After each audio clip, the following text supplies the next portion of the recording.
La pauvreté n'est pas seulement une absence de richesse matérielle, mais aussi un reflet de notre état intérieur. Souvent, nous aspirons à l'influence et à la prospérité financière, mais sans chercher à impacter positivement le monde qui nous entoure. Pourtant, c'est en ayant un impact que nous pouvons véritablement transformer notre réalité. La pauvreté que nous expérimentons est souvent le résultat de nos propres croyances et comportements. Ces schémas de pensée nous ont été inculqués et pour s'en libérer, il est essentiel de prendre conscience de leur présence et d'initier un changement profond en nous. Pour transcender nos limites financières, il faut commencer par une idée, une vision, qui précède souvent la richesse matérielle.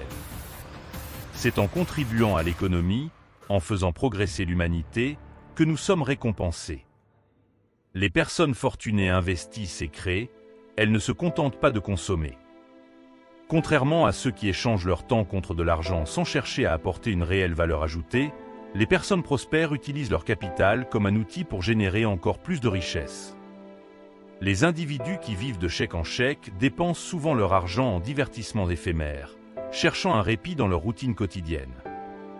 Ils allouent un budget pour le plaisir, mais négligeant l'investissement dans leur éducation et leur développement personnel.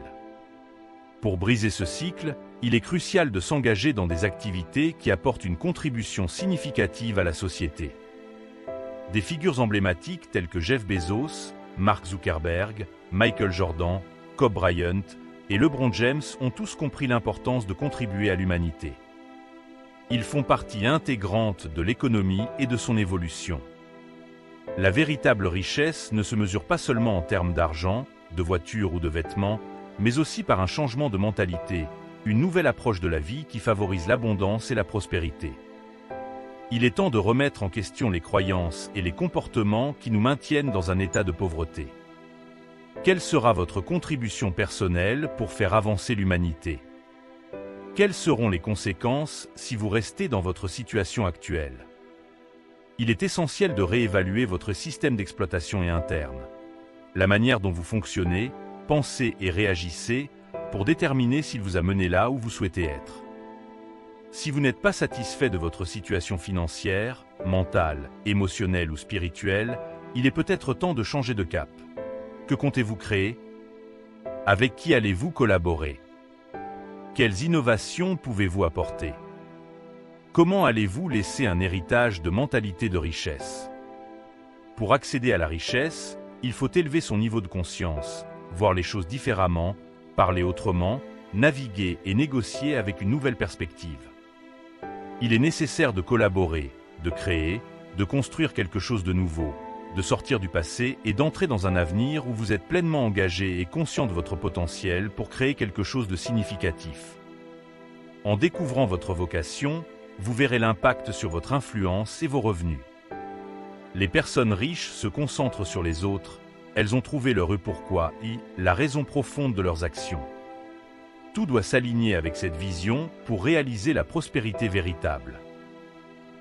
La pauvreté est souvent perçue comme une absence de richesse matérielle, mais elle est bien plus complexe et profonde.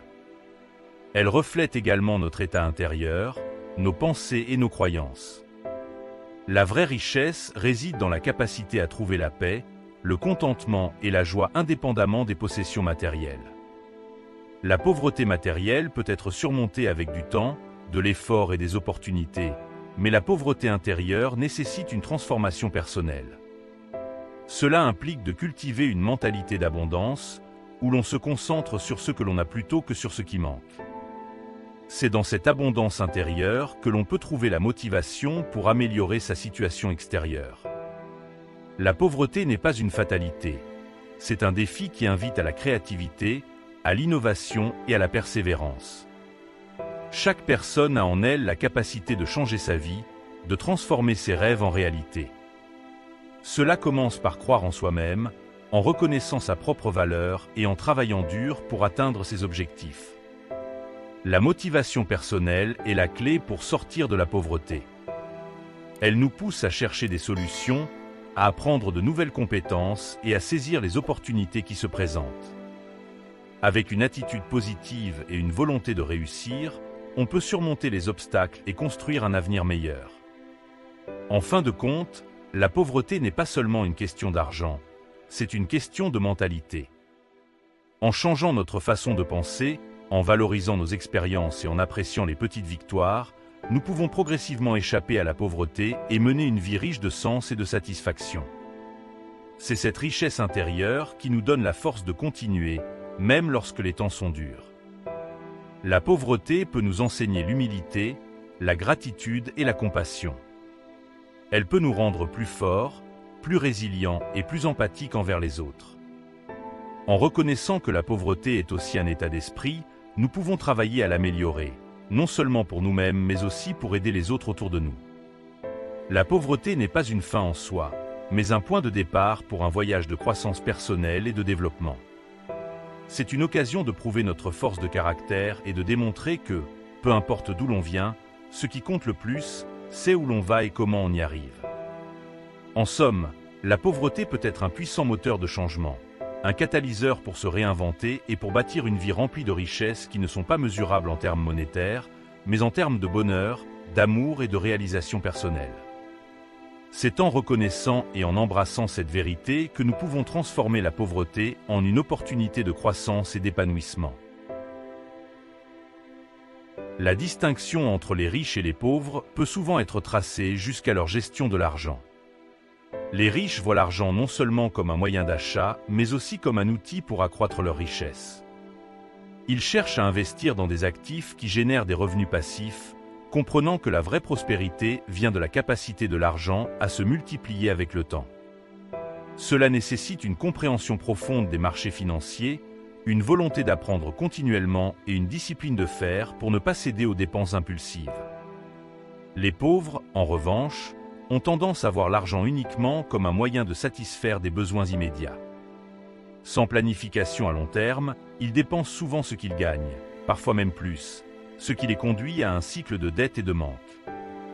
Cette approche à court terme les empêche de construire un avenir financier stable et de profiter des avantages de l'investissement. Pour ceux qui aspirent à une meilleure santé financière, il est crucial de commencer par éduquer soi-même sur les principes de base de l'économie et de l'investissement. Apprendre à budgétiser, à épargner et à investir judicieusement peut transformer la façon dont on interagit avec l'argent. Il est important de se fixer des objectifs financiers clairs et de travailler méthodiquement pour les atteindre, en résistant à la tentation de dépenses inutiles. Investir n'est pas réservé aux riches. C'est une stratégie accessible à tous ceux qui sont prêts à prendre le temps d'apprendre et à prendre des risques calculés. Même avec un petit montant, l'investissement peut commencer à porter ses fruits si on est patient et constant.